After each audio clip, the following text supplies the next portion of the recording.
मी जेलमध्ये कधी गेलेच नव्हते. मला माहिती आहे तुमच्या डोळ्यासमोर माझं खूप वेगळं चित्र उभं केलं गेलेलं आणि तेच मी पुसायला आली आहे. मी US मधनं आली आहे. मी तिकडेच परत जाणार आहे आणि तिकडेच सेटल होणार आहे. आणि तुमच्या मते जो वेळ मी जेलमध्ये होते तेव्हा मी जेलमध्ये नव्हते, मी US मध्ये होते. म्हणजे इथे ड्रग्ज वगैरे विकून सुद्धा तुला तुरुंगवास झालाच नाही? नाही आंटी, मी ड्रग्ज नाही विकत. मी तसली मुलगी नाहीये. मी कधीच माझ्या आयुष्यात असलं काही केलं नाहीये. Trust me.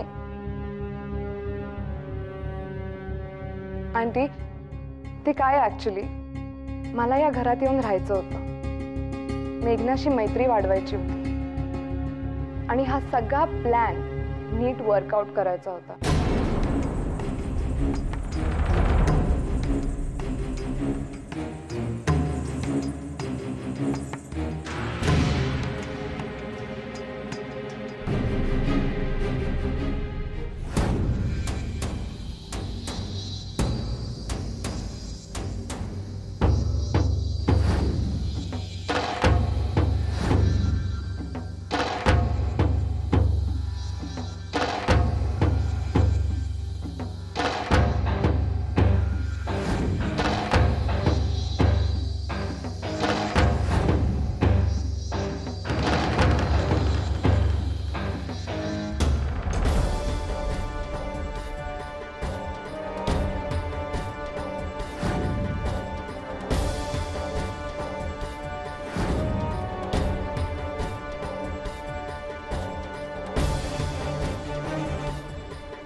आणि ह्या सगळ्यातला माझा रोल संपला की मी इथनं निघून जायचं होतं.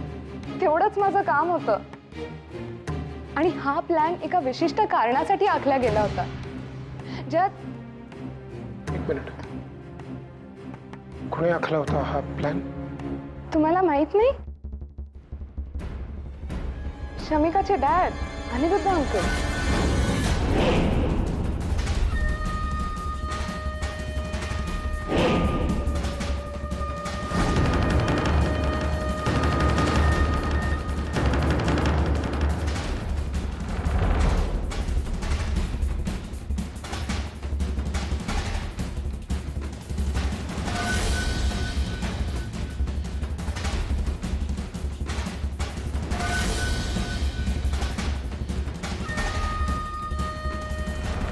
पण तिचे वडील असं का करतील? आजी, त्यांना अभिजीतची टेस्ट, त्याची परीक्षा घ्यायची होती. त्यांना बघायचं होतं की हा मुलगा असा या वेगळ्या वेगळ्या सिच्युएशन्स मध्ये, टफ सिच्युएशन्स मध्ये कसा फाईट करतोय. त्याच्यात किती गट्स आहेत, किती हिंमत आहे. आणि त्याचसाठी त्यांनी हे सगळं प्लॅन केलेलं. And I think अभिजीत त्याच्यात पास झाला.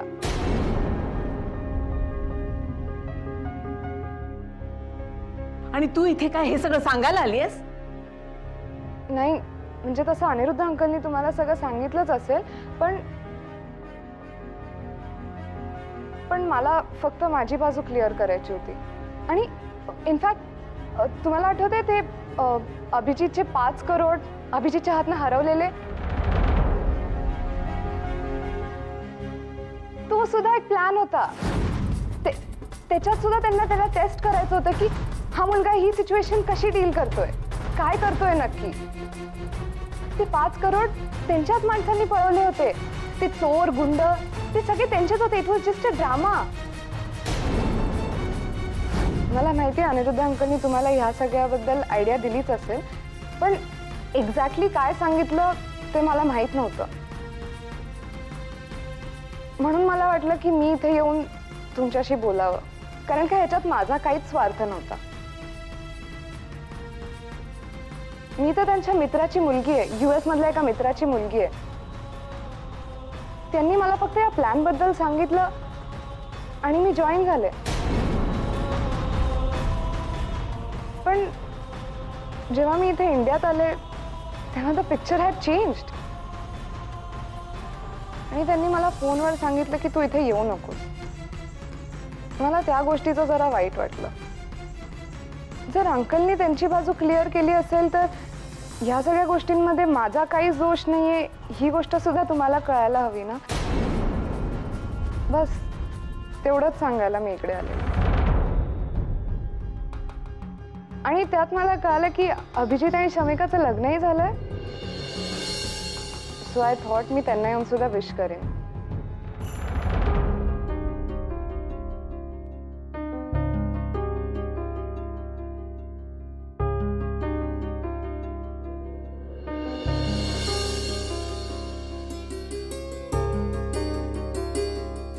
आलो. आम्हाला हे सगळं सांगितलंस, उपकार झाले तुझे.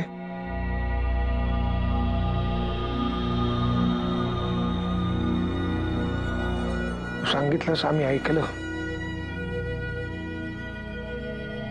तू जाऊ शकतेस आताचा.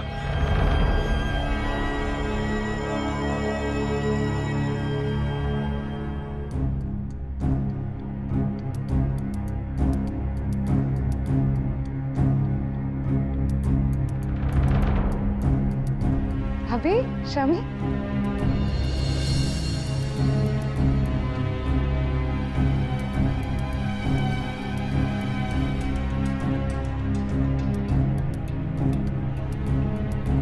अच्छा अंकल आंटी प्लीज माझ्यावरती राग धरू नका.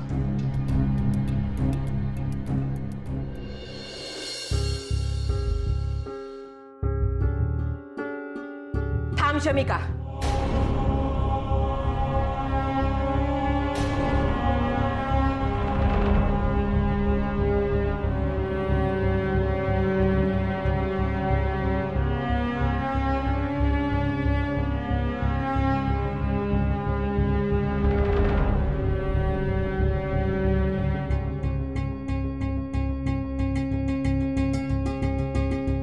खबरदार पुढे पाऊल टाकशील तर.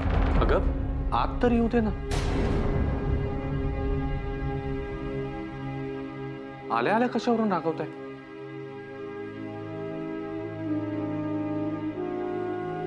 आत येण्याचा प्रश्नच येत नाहीये. तिने या घरात यायचं नाही म्हणजे नाही.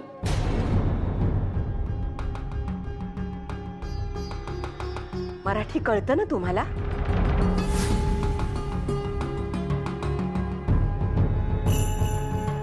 बाबा काय झालंय, काही कळणार आहे का? अगं आजी, त्यांना जर आत तर येऊ दे. ते विटेवर विठ्ठलाला उभं केल्यासारखं उभं केलंय का? शाळेत शिक्षा देत आहे का त्यांना? शिक्षा तर आम्हाला केली आहे रे, नशिबाने. ते सगळे भोगतोय ना आम्ही, पदोपदी प्रत्येक क्षणी. थांब अभि, थांब. एक शब्द बोलू नकोस अभि. आता कडेलोट झालाय. शमिका, या घरात तू येणार नाहीयेस. खबरदार या घरात आलीस तर.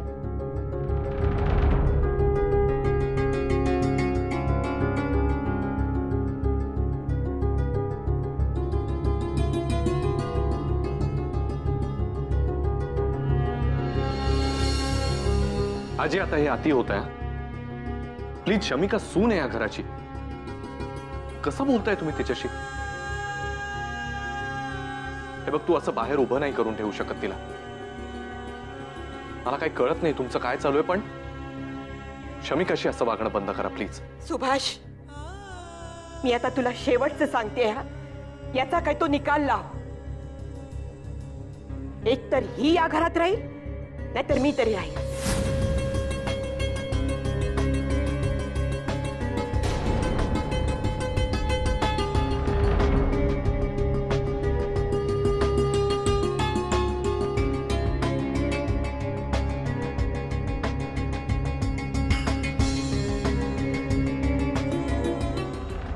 अरे हा काय प्रकार आहे? मला कोणी सांगणार आहे का? अरे तुझ्या बायकोलाच विचार ना. तिच्या वडिलांनी या घराच्या सुखाचे कसे लचके तोडलेत ते तिला माहिती असेलच ना. तिच्या वडिलांमुळे आपल्या घरात अंधार दाटला होता. मेघनाचं आयुष्य उद्ध्वस्त झाल्यात जमा होत. इतक्या ताठ मानेने नोकरी केली माझ्या लेकाने. 26 वर्ष 26 मिनिटं लागली नाहीत रे हिच्या वडिलांना ते सगळं संपवायला.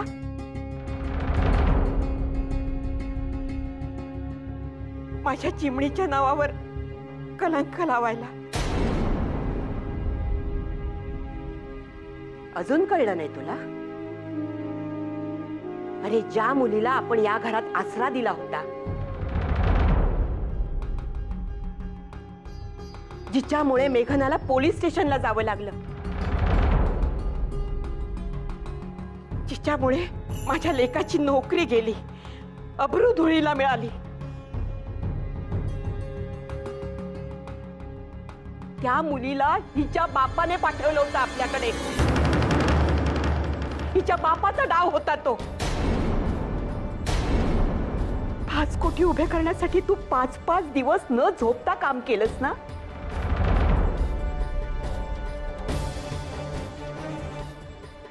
माझा मुलगा 1 कोटी देण्यासाठी घर गहाण टाकायला निघाला आणि ते 5 लाख रुपये गुंडांनी पळवले. ते भाडोत्री गुंड सुद्धा हिच्या बापाने पाठवले होते. कळलं तुला?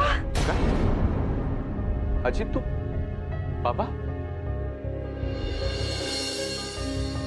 अभिजित, तुझी आजी म्हणते ते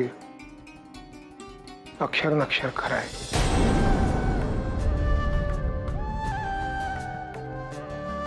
आपल्या घराच्या बाबतीत मागे जे प्रकरण झालं होतं ते सगळं शमिकाच्या वडिलांनी घडून आणलं होतं. तो अनिरुद्ध राजेंचा एक प्लॅन होता. प्लॅन.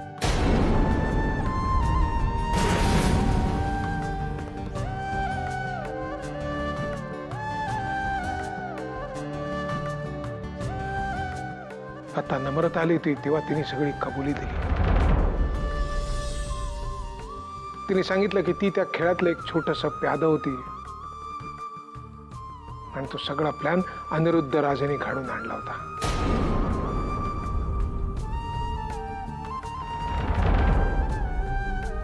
आपण त्यावेळेला मेघनाला वाटेल ते बोललो. कॉलेजमध्ये आणि विद्यार्थ्यांमध्ये असलेला माझ्याबद्दलचा आदर एका क्षणात धुळीला मिळाला होता. कारण हा सगळा अनिरुद्ध राजेंचा प्लॅन होता. प्लॅन. आपण त्यावेळेला एकत्र होतो म्हणून, नाहीतर आपल्यातल्या कुणीही त्यावेळेला हाय खाऊन जीव दिला असता. मी तर गेलोच होतो आत्महत्या करायला. आणि हे सगळं घडलं कारण हा अनिरुद्ध राजेंचा प्लॅन होता.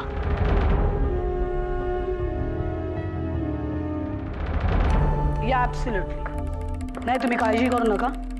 त्या सगळ्याचं मी बघते. हो, फक्त मी जे सांगितलंय ते तुम्ही नीट लक्षात ठेवा. I talk to you later. Thank you. Sunny aunty, finally, अगदी फायनली दिवाळी साजरी करण्याची वेळ आली आहे. आता फक्त फटाक्यांची आवाज ऐकायचे आणि असं नुसती लवंगी नाही, मोठे बॉम्ब फुटणार आहेत. बॉम्ब. अरे आशू, आशू कशी आहेस तू? आशू, आपल्याला जायचं नाहीये का? अभिजित शमिका हनीमून वरून येणार होते ना आज. अरे हो, मी विसरलेच. मला लक्षातच नव्हतं की ते आज येणार आहे. बरं झालं तू आठवण करून दिलीस. थँक्स. खरंच जय, तू सगळ्यांचीच किती काळजी करतोस. ऑफकोर्स, आपल्या माणसांची काळजी आपल्यापेक्षा जास्त कोण करू शकतं. आणि आता शमिका हनीमून वरून येणार म्हटल्यावर तिला काय बरंच काय विचारायचं असेल, बरंच काय सांगायचं असेल, हो की नाही? चल मग निघायचं आपण. हो हो, निघूयात. मी माझा मोबाईल पटकन घेऊन. हो, डोंट वरी. एवढा जीव वर खाली करून घेऊ नकोस. तिथल्या सगळ्या रिसेंट अपडेट्स मी तुला कळवत राहील ना फोनवर. If possible. After all at least या गोष्टीसाठी तरी we are still partners, right? Jay हां, निघूयात. चल सांभाळून बेटा. हो मॉम. येतो मॉम. बाय बेटा.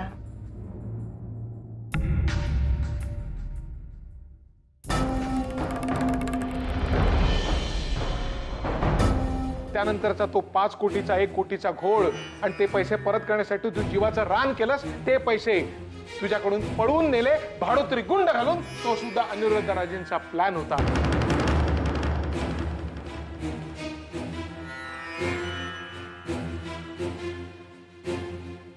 आणि आपण मूल्य, संस्कार, शिकवण, पापभिरूपणा या सगळ्याची आठवण करून ते पैसे फेडण्यासाठी जीवाचं रान केलं.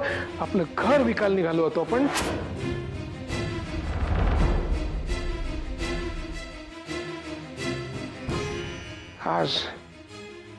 आज ती नम्रता येऊन सगळ्याची कबुली देऊन सगळ्याची माफी मागून गेली.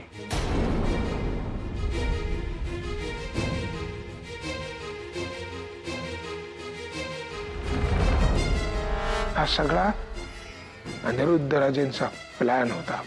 प्लॅन. पण हे सगळं त्यांनी कशासाठी केलं?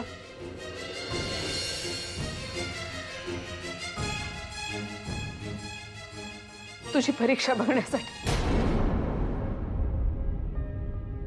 तू शमिकाच्या लायक आहेस की नाही हे ठरवण्यासाठी, तुला आजमावण्यासाठी.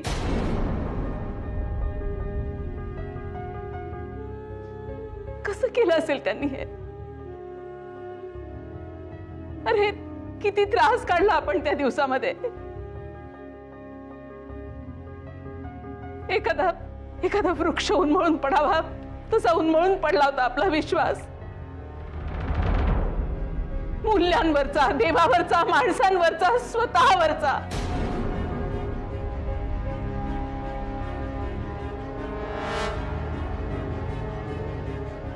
कोणाच्या नजरेला नजर द्यायची हिंमत नव्हती आपल्यात.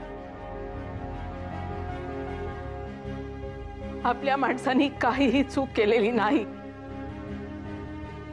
हे पक्क माहित असून सुद्धा आपल्या माणसाची आणि स्वतःची लाज वाटली होती रे.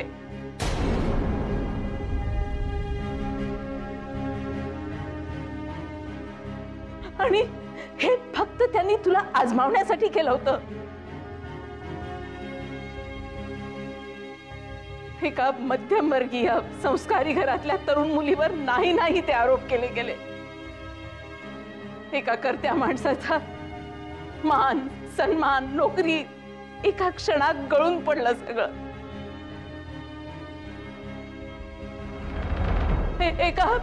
एका घरच्या लक्ष्मीवर स्वतःच घर गहाण पडताना बघायची वेळ आली रे.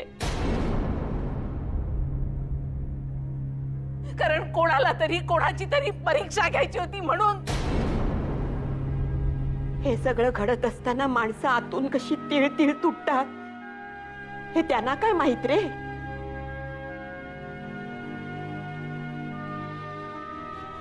त्यांचं आयुष्य, त्यांच्या आजूबाजूची माणसं सुद्धा तशीच.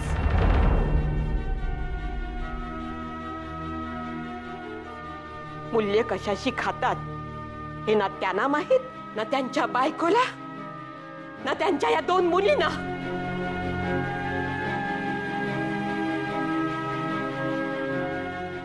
हे असं काय काय चाललंय? अरे एक मुलगी येते आणि ती काहीतरी सांगून जाते आणि तुम्ही सगळे तिच्यावर विश्वास ठेवता.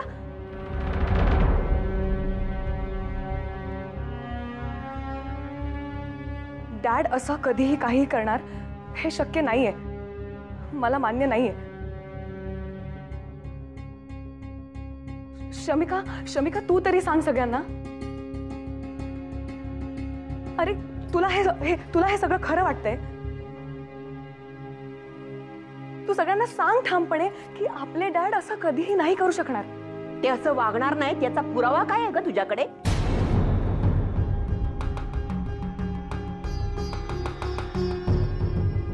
तुम्ही दोघींनी मिळून माझ्या दोन्ही नातवांना अडकवलं. तुझे वडील आमची परीक्षा घेत बसले. बघ बाबा अभि बघ, मी जरा कुठे कठोर वागले तर तुमचा जीव वरखाली होत होता ना. अरे हिच्या वडिलांनी तर आपलं आयुष्य टांगणीला लावलं रे. आजी एवढा विश्वास आहे ना तुझा, एवढा विश्वास आहे ना तुझा तुझ्या वडिलांवर, तर बोलाव त्यांना इथे, बोलाव त्यांना.